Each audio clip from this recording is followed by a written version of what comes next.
कैसे हैं आप सब? आशा करती हूँ आप सभी अच्छे होंगे, स्वस्थ होंगे, खुश होंगे और अपनी पढ़ाई भी अच्छे से कर रहे होंगे। तो जैसे कि आप सभी जानते हैं, मैं हूँ आपकी हिंदी की अध्यापिका और मैं स्वागत करती हूँ आप सभी का आईसीटी वर्चुअल क्लासरूम में। और आज हम यहाँ पर एकत्रित हुए हैं पढ़ने के लिए क्लास 7th की हिंदी। क्लास 7th की हिंदी में हम अपने पिछले सेशन से ही अव्यय और अविकारी शब्दों को पढ़ रहे हैं।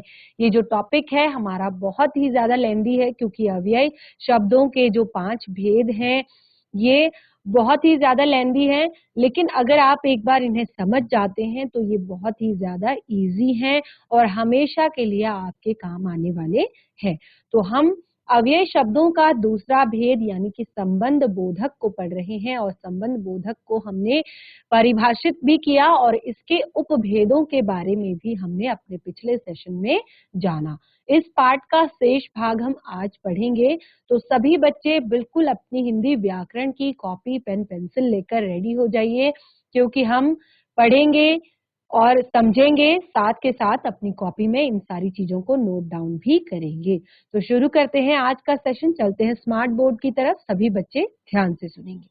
तो हमने अपने पिछले सेशन में संबंध बोधक यानी कि जो संबंध बताने का काम करता है अव्यय शब्दों का दूसरा भेद, उसके बारे में पढ़ा था। हमने पढ़ा कि जैसे बच्चे विद्यालय की ओर चल पड़े, सर्दी के मारे सीमा कांपने लगी। तो यहाँ पर ऐसे अव्यय शब्द जो संज्ञा या सर्वनाम के बाद लगकर उनका संबंध वाक्य के दूसरे शब्दों के साथ बताते हैं और उसे हम संबंध बोधक अव्यय कहते हैं। ये हमने पढ़ा अपने पिछले सेशन में। और फिर अर्थ के अनुसार यानी कि जो संबंध बोधक शब्द हैं ये बहुत सारे होते हैं, बहुत सारे इस तरीके के होते हैं। तो इन्हीं के अर्थ के अनुसार हमने इन्हें कुछ उपभेदों में बांटा, जिन्हें हम पढ़ रहे थे। जैसे कि मैंने आपको बताया था कि ये होते हैं आपके काल बोधक यानी कि काल के बारे में बताने वाले, स्थान बोधक यानी कि स्थान के बारे में बताने वाले, दिशा बोधक दिशा के बारे में बताने वाले, साधन बोधक साधन के बारे में बताने वाले, हेतु बोधक संग बोधक, विरोध बोधक, समता बोधक आदि। समता बोधक। तो इस तरह 8 इसके उपभेद मैंने आप लोगों को बताए थे। नंबर 2, नंबर 3, नंबर 4 तक हम पढ़ चुके थे और अभी हम पढ़ेंगे इसका नंबर 5। जैसे मैंने यहाँ पर आपको नंबर 4 बताया था, साधन बोधक। तो साधन में मैंने आपको बताया कि ये जैसे के कारण, के द्वारा, के सहारे, के जरिए। इसमें हम ऐसे लिख सकते हैं विनोद साधन के द्वारा, एग्जाम्पल चाकू के द्वारा फल काटे जाते हैं, बच्चे के द्वारा पढ़ा जाता है, लाठी के सहारे चला जाता है, बस के जरिए यात्रा की जाती है। तो इस तरह हम, या भूख के मारे, भूख के कारण रो रहा है, भूख के कारण रो रहा है। तो इस तरह के शब्दों से हम इस तरह वाक्य प्रयोग कर सकते हैं। और अभी हम इसका जो नंबर 5 अगला जो भेद है हेतु बोधक, उसे हम पढ़ेंगे नंबर 5 हेतु बोधक। हेतु बोधक जहां पर आपको के अलावा यानी कि ऑप्शन जहां पर आपको मिले, हेतु बोधक। तो जहां पर आपको ऑप्शन मिले ऐसे शब्दों का प्रयोग यहां पर करेंगे, के अलावा, के सिवाय,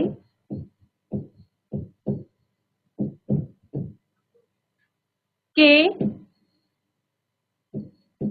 बिना,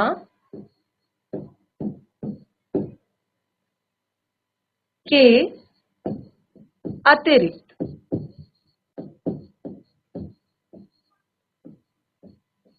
तो इस तरह के शब्दों को हम हेतु बोधक में प्रयोग करते हैं, यानी कि जहां पर ऑप्शन हमें दिया जाए तो यहां पर भगवान के अलावा मेरा कौन है, या मेरे पुत्र के सिवाय मेरा कौन है, अपने पुत्र के बिना मैं नहीं रह सकता, इसके अतिरिक्त और कुछ दिखाओ।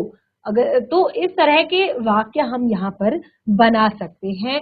तो जो जहां पर भी आपको इस तरह के शब्द दिखाई देंगे वहां पर ये सबसे पहले आप जान लीजिए, हम अव्यय शब्दों के बारे में पढ़ रहे हैं, तो ये जो सारे शब्द हैं ये सारे शब्द आपके अव्यय शब्द है। और जहां पर आपको लगेगा कि ये अव्यय शब्द प्रयोग किए गए हैं तो वहां पर आप बता सकते हैं ये हेतु बोधक अव्यय शब्द हैं। एग्जाम्पल के लिए जैसे कि मैंने आपको यहाँ पर बताया, सबके हमने एक एक सेंटेंस लिखे हैं, तो इसमें भी हम एक ही वाक्य लिखेंगे, भगवान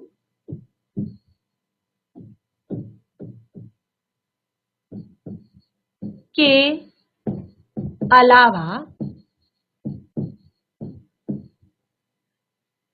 मेरा कौन है।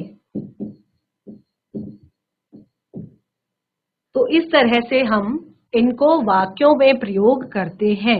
और क्योंकि अव्यय शब्द है, अव्यय शब्द जो होते हैं वो लिंग, वचन, काल के कारण अपने रूप को परिवर्तित नहीं करते हैं। ठीक है, अव्यय शब्द कभी भी अपने आप को परिवर्तित नहीं करते हैं। अव्यय शब्द अविकारी शब्द होते हैं, यानी कि उनके अंदर कोई विकार उत्पन्न नहीं होता है, कोई परिवर्तन किसी भी स्थिति में नहीं आता है। तो इस तरह के अव्यय शब्द जब आप कहीं पर देखेंगे तो ऐसे ही आप कई और वाक्य बना सकते हैं इनके द्वारा, यानी कि आपको इनमें कोई भी चेंज करने की जरूरत नहीं पड़ेगी। इसके अलावा और भी यहाँ पर आपको शब्द दिए गए हैं, इन्हें आप नोट डाउन कीजिए और अपने हिसाब से इन पर आप वाक्य बनाने का प्रयास कीजिए। जैसे अगर मैं संग बोधक की बात करूं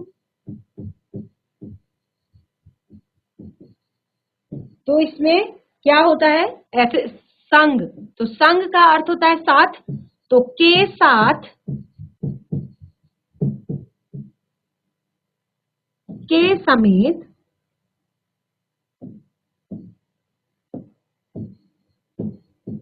समेत, के संग,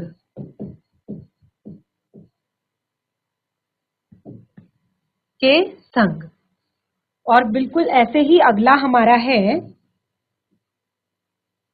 विरोध बोधक, यानी कि जहां पर विरोधाभास प्रकट हो रहा हो, यानी कि विरोध करने की कोई बात प्रकट हो रही हो। जैसे के खिलाफ,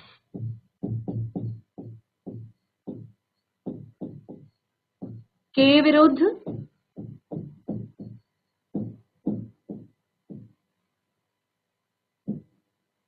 या के विपरीत। विपरीत भी विरोधाभास के अंदर ही आएगा, यानी कि उल्टा हो रहा है बिल्कुल। अगला है समता बोधक, यानी कि समानता बता रहे हैं, समता का अर्थ होता है समानता। समता बोधक तो इसमें आएगा के समान, की तरह आदि, और भी सारे शब्द आ सकते हैं। तो यहाँ पर तीनों जो मैंने आपको बताए, नंबर 5, नंबर 6, नंबर 7, नंबर 8, तो इसके तो हमने एग्जाम्पल लिख लिए हैं। अब हमने तीनों के एग्जाम्पल लिखने हैं। तो जैसे आप नंबर 6 का लिखेंगे एग्जाम्पल, तो आप यहाँ पे लिखेंगे विनोद के साथ सभी बाहर निकल जाओ, या विनोद के सहित सभी बाहर निकल जाओ। अगर अगले वाले का देखें, विरोध बोधक का, के खिलाफ, के विरुद्ध, के विपरीत आदि शब्दों का यहाँ पर प्रयुक्त हुआ है। कानून के खिलाफ कुछ मत करना, या कानून के विरुद्ध तुम कुछ नहीं कर सकते। अगला नंबर 8 समता बोधक। यहाँ पर समानता के बारे में बात की जा रही है। तो सीता के जैसा कोई और नहीं है, भगवान राम के जैसा कोई और नहीं है। तो इस तरह के शब्दों के द्वारा आप इन सभी जो यहाँ पर आपको अव्यय शब्दों के संबंध बोधक अव्यय शब्दों के उपभेद बताए हैं उन पर आप वाक्य बना सकते हैं। अगला है नंबर 3 समुच्चय बोधक। देखिए समुच्चय बोधक जो है ये आपको बहुत अच्छे तरीके से समझने की आवश्यकता है कि आप समुच्चय बोधक को समझें कि क्या होते हैं समुच्चय बोधक, क्योंकि कई बार आपकी परीक्षाओं में समुच्चय बोधक और सरल वाक्य इस तरह के वाक्य भी आपके आते हैं और आपको वाक्य भी बनाने पड़ते हैं। तो जब तक आपको समुच्चय बोधक के नियम नहीं पता होंगे तो आप नहीं कर सकते सॉल्व किसी भी प्रश्न को। समुच्चय बोधक ये नंबर 3 भाग है, अव्यय शब्दों का तीसरा भेद है। समुच्चय बोधक, यहाँ पर समुच्चय शब्द प्रयोग हुआ है। तो समुच्चय का क्या अर्थ होता है? समुच्चय का अर्थ होता है एक झुंड, एक अगर हम कहें समुच्चय यानी कि एक समूह के बारे में अगर कहें। देखिए यहाँ पर मैं आपको कुछ एग्जाम्पल से पहले इसे समझाऊंगी कि वंश और माधव जो है वो दोनों सगे भाई हैं। ठीक है, वंश और माधव सगे भाई हैं, दोनों ही रंग रूप में समान हैं, दोनों ही अपने रंग रूप में समान हैं, परंतु दोनों का स्वभाव अलग अलग है। बिल्कुल आप समुच्चय बोधक के बारे में समझ रहे हैं तो ध्यान पूर्वक इस बात को सुनिए कि आप आपके सामने वंश और माधव दो जो भाई हैं सगे, और उन दोनों के जो रंग रूप हैं वो काफी समान है, परंतु दोनों के स्वभाव अलग अलग हैं। इसीलिए उनके मित्रों की संख्या भी अलग अलग है, क्योंकि मित्र किससे बनते हैं? आपका फेस देखकर मित्र कभी नहीं बनते, आपका मित्र हमेशा बनते हैं आपके स्वभाव से। कैसा आप दूसरों के साथ अपना व्यवहार रखते हैं, कैसा आपका स्वभाव है किसी भी अन्य व्यक्ति के साथ। तो दोनों के स्वभाव के कारण ही दोनों के मित्रों की संख्या अलग है। देखिए, तो मैंने आपको एक सेंटेंस बताया पूरा कि वंश और माधव दोनों भाई हैं। इसको हम लिख लेते हैं, वंश और माधव दोनों सगे भाई हैं, सगे भाई हैं, दोनों के रंग रूप, दोनों रंग रूप में समान है।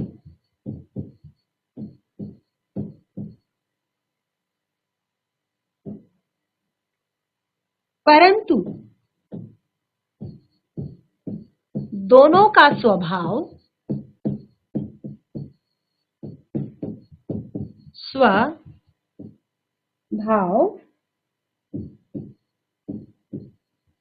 अलग अलग है। दोनों का स्वभाव अलग अलग है, इसलिए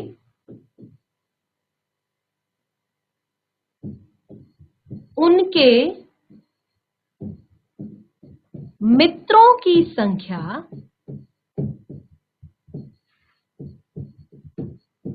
ये आपको कॉपी में नहीं लिखना है, ये मैं जस्ट आपको यहाँ पर एक्सप्लेन कर रही हूं। संख्या भी अलग अलग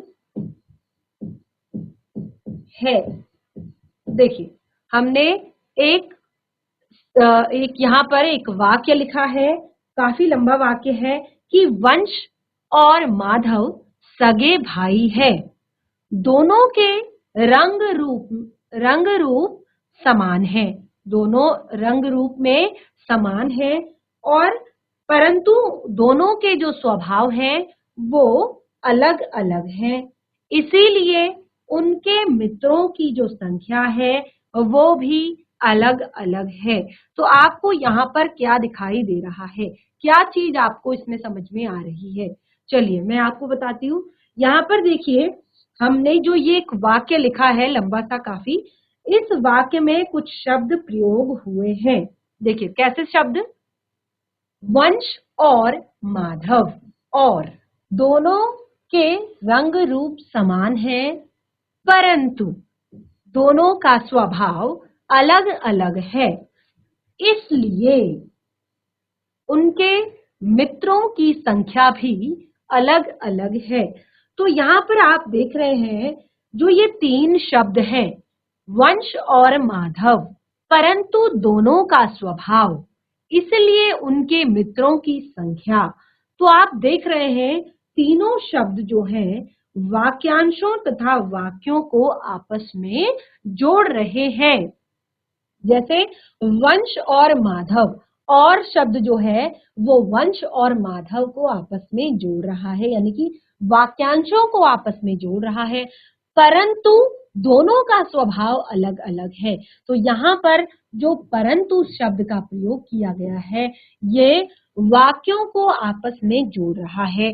अगला, इसीलिए उनके मित्रों की संख्या अलग है। अगर मैं ये सारे शब्दों का प्रयोग ना करूं, मैं सीधे वंश माधव सगे भाई हैं, तो आपको लग रहा है कि वंश और माधव एक ही व्यक्ति है। ठीक है, क्या हो रहा है कि ये सारे जो शब्द हैं वो इन्हें आपस में जोड़ रहे हैं। दोनों के दोनों रंग रूप में समान है, दोनों का स्वभाव अलग है, उनके मित्रों की संख्या भी अलग अलग है। तो ये क्या हो रहा है, अगर हम ये शब्दों को हटा दें तो सारे सेंटेंस, सारे वाक्य अलग अलग हो जा रहे हैं। जैसे वंश माधव सगे भाई हैं, दोनों रंग रूप में समान है, दोनों का स्वभाव अलग अलग है, उनके मित्रों की संख्या अलग है। लेकिन यहाँ पर आप देख रहे हैं परंतु दोनों का स्वभाव अलग अलग है, इसलिए उनके मित्रों की संख्या अलग अलग है। तो यहाँ पर आप ये जो एक वाक्य लिखा हुआ है इसमें कुछ शब्द हैं जो वाक्यांशों को आपस में जोड़ रहे हैं। तो जो शब्द वाक्यांशों को या वाक्यों को आपस में जोड़ते हैं उन्हें ही समुच्चय कहा जाता है। किसे कहा जाता है समुच्चय? जो शब्द वाक्यांशों या वाक्यों को आपस में जोड़ते हैं उन्हें क्या कहा जाता है? समुच्चय कहा जाता है। परिभाषित करेंगे समुच्चय बोधक को या समुच्चय को। परिभाषा,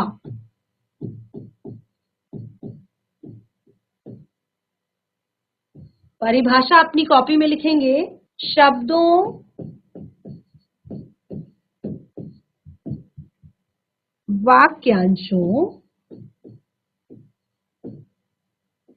वाक्यांशों तथा वाक्यों को जोड़ने वाले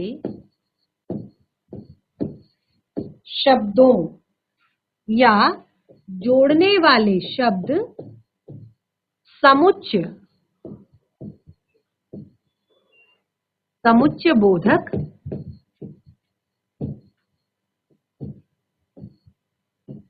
कहलाते हैं। शब्दों, वाक्यांशों तथा वाक्यों को जोड़ने वाले शब्द समुच्चय बोधक कहलाते हैं, यानी कि समुच्चय बताने वाले, यानी कि आपस में जोड़ने वाले समुच्चय बोधक कहलाते हैं। तो अभी आपको समझ में आ गया होगा कि जो चीज शब्दों को, वाक्यांशों को आपस में जो शब्द शब्दों को, वाक्यांशों को और वाक्यों को आपस में जोड़ते हैं उन्हें समुच्चय बोधक कहा जाता है। और समुच्चय बोधक के भी उपभेद होते हैं, यानी कि समुच्चय बोधक के भी भेद होते हैं। समुच्चय बोधक के भेद। समुच्चय बोधक के दो भेद हैं,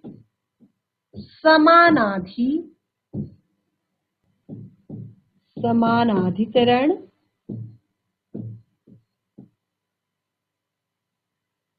व्याधिकरण।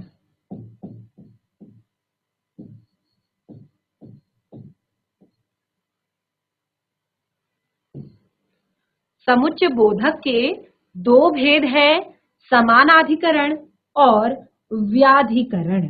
तो सबसे पहले हम पढ़ेंगे समानाधिकरण को। तो समानाधिकरण क्या होता है? जो समुच्चय बोधक समान स्तर वाले शब्दों को,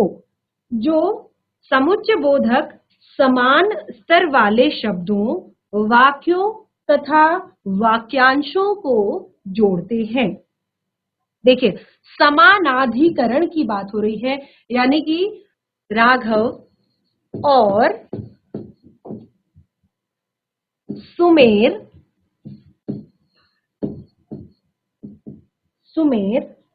सदा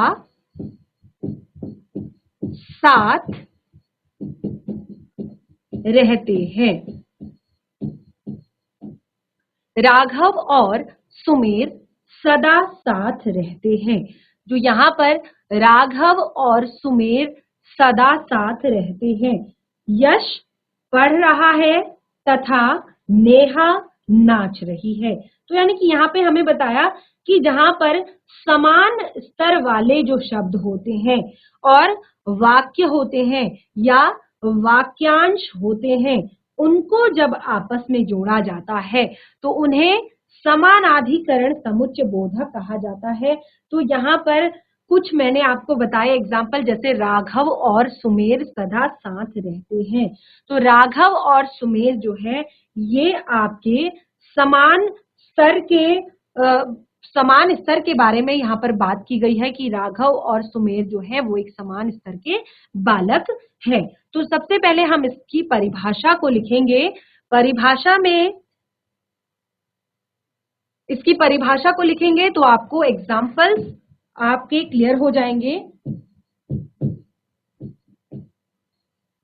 परिभाषा: जो समुच्चय बोधक समान स्तर वाले शब्दों तथा वाक्यों एवं वाक्यांशों को जोड़ते हैं,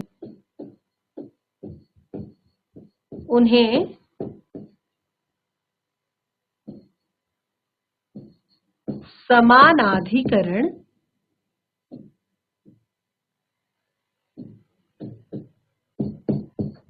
समानाधिकरण समुच्चय बोधक